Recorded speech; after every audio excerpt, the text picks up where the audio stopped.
You're listening to Short Inspirations from Ralph. What is the meaning of life? Part 2. When tossing an idea around, or in a debate or a discussion, one of the favourite things that Jesus did was to respond to a question with a question. And it wasn't just him, it was a Jewish way of doing it. And it was designed to actually bring out from people what they really think about a particular issue. And this way of talking or debating or discussion was right back in the history of the Jewish nation and people. And King Solomon, one of the wisest kings that ever lived, around about 970 to 931 was when he reigned, BC that is, but in his old age he penned Ecclesiastes. And there were various titles attributed to him. One was the preacher, the other was the teacher. I would say, looking at the scripture we're going to be reading shortly, you could say he was a philosopher. But others would say, well, he's actually a provoker.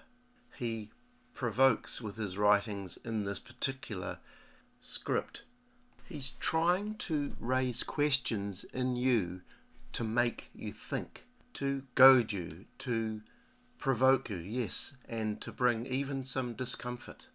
Have you ever observed a conversation in a book or a movie, or even been a parent with a child, where a person has been pressing a person to reveal how they really feel or what they really think about something, the honest truth, and they've questioned to a point of real discomfort until that person blurts out the truth. It's like a dog with a bone, and that's what we see with this passage in Ecclesiastes. And it's not so much that you'll find answers here. There's lots of answers in other parts of the Bible, but the philosopher's job is to lay out your foundation, to lay bare your assumptions, your core foundations, and to blow it up. And when we're talking about what is the meaning of life, this is a great approach. Why do you believe what you believe? If you believe that, don't you see where it leads to?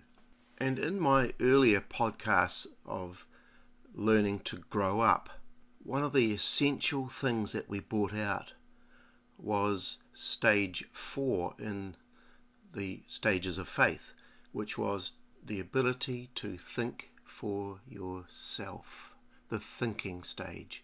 And it's absolutely crucial that you and I think for ourselves. We toss things around. What do we really believe? It's not so much what someone else does, and that's important. We read and we get in what people are saying, but what do you really think? So here it is. Have a listen to this. Ecclesiastes 1. The words of the teacher, son of David, king in Jerusalem. Meaningless, says the teacher. Utterly, completely and totally meaningless. Everything is meaningless. Wow.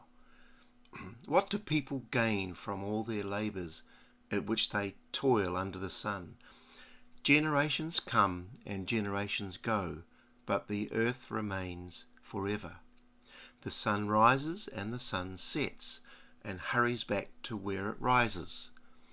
The wind blows to the south and turns to the north. Round and round it goes, ever returning on its course.